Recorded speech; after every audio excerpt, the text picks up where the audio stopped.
मध्य प्रदेश के बैतूल जिले में हुए स्वच्छ भारत मिशन में हुए सबसे बड़े घोटाले के मामले में अब तक सीओ पर कोई कार्यवाही नहीं होना इस बात का प्रमाण है कि इस मामले में जमकर सांठगांठ हो गई है, जिसको लेकर बीते दिनों कांग्रेस सेवादल के द्वारा चिचोली में पत्रकार वार्ता भी बुलाई गई थी, जिसके बाद कांग्रेस सेवादल के द्वारा इस घोटाले के साथ साथ आंगनबाड़ी घोटाला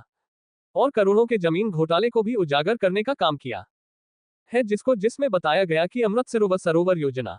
में भी करोड़ों का भ्रष्टाचार होने की बात सेवादल के पदाधिकारियों ने की है। उनका कहना है कि अब इस पूरे भ्रष्टाचार के मामले में सीबीआई जांच की मांग की जाएगी, जिसके लिए वरिष्ठ नेताओं को अवगत करवाया गया है और आज एक दल भोपाल में सीबीआई और ईओडब्ल्यू जांच की मांग के लिए बैतूल से रवाना हुआ है। वहीं बता दें कि इस पूरे मामले में कहीं न कहीं शासन के पैसों की बंदरबांट बड़े लेवल पर होने की बात भी सामने आ रही है। इतने बड़े भ्रष्टाचार में कोई कार्यवाही न होना और सीईओ का पद पर बने रहना कई सवाल खड़े कर रहा है। वहीं इतने बड़े घोटाले के बाद 2 बार कमिश्नर के बैतूल आकर बिना किसी कार्यवाही के वापस चले जाना सांठगांठ की ओर इशारा कर रहा है। वहीं जानकारी यह भी आ रही है कि भीमपुर सीईओ को हटाकर नए सीईओ की नियुक्ति के आदेश आ चुके हैं, पर अभी तक सीईओ ने प्रभार नहीं दिया है। अब देखना यह होगा कि मामले की निष्पक्ष जांच हो पाती है या नहीं। कांग्रेस सेवादल की शिकायत पर सीबीआई और ईओडब्ल्यू जांच हो पाएगी या बंदरबांट का खेल यूं ही जारी रहेगा और शासन को करोड़ों की चपत लगती रहेगी। जैसा कि पूर्व में हम लोगों ने जो भारत स्वच्छ मिशन के तहत जो 13 करोड़ का घोटाला हुआ था, इसको लेके प्रेस कॉन्फ्रेंस भी की थी और उसमें अन्य मुद्दे भी जो थे गबन घोटाले के, बड़ी बुरा लगता है कि यहाँ पे हमारी कांग्रेस की बॉडी यहाँ बैठी हुई है, लेकिन हमारी बॉडियों के संज्ञान के आए बगैर यहाँ पे अरबों करोड़ों रुपए के घोटाले हो जा रहे हैं और उसकी जो जांच है वो जांच को भी लोग धूमिल करने का शासन प्रशासन काम कर रही है। 13 करोड़ का जो घोटाला हुआ है वो तो हुआ ही है, उसके साथ साथ में छोटी मुर्गियों को उसमें फंसा के एफआईआर दर्ज की गई है, लेकिन जिनकी डीएससी से पेमेंट हुआ है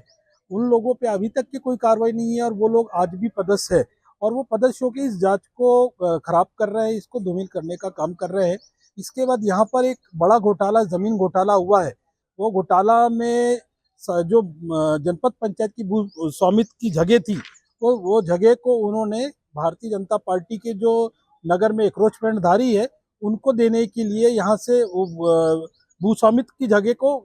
शासन के नाम करवा के एक बड़ी साजिश का काम कर रहे थे, जिसका हमने खुलासा किया। उसके बाद ये जो अमृत सरोवर है, अमृत सरोवर में जो मेंटेनेंस के नाम से 2022, 23 और 21 में पैसा आया था 7 करोड़ 53 लाख रुपया, वहाँ पर कोई काम नहीं हुआ है मेंटेनेंस का और मात्र चूना गेट पे पुताया है और 7 करोड़ 53 लाख रुपए का जो आरा इन्होंने किया है वो गलत है। और उसके बाद में जो एक यहाँ पे सीईओ थे, वो अपने भाई के नाम पे वेंडर बना के फर्जी बिल वाउचर लगा के करोड़ों रुपए का उन्होंने घोटाला किया है। आंगनबाड़ी का 32 लाख कुछ का मेंटेनेंस के लिए आया था, वो भी पैसा ऐसे ही पुताई करके चूना लगाया है शासन को, जनता को और सरकार को। हम लोग इसमें एफआईआर की और जांच की मांग करने के लिए भी भोपाल जा रहे हैं और वहां पर सीबीआई जांच और ईओडब्ल्यू जांच के लिए हम लोग वहां के जो हमारे कांग्रेस के वरिष्ठ नेता हैं, ये हमारी पूरी फाइल कंप्लीट है। ये फाइल के साथ पूरे साह प्रमाण के साथ हम लोग वहां पे प्रस्तुत करने जा रहे हैं, देने जा रहे हैं और ये घोटाले की पूरी सूची है, जो वर्किंग की वो भी सूची है। ये सारी सूची हम उनको उपलब्ध कराकर एफआईआर की मांग करने के लिए जा रहे हैं।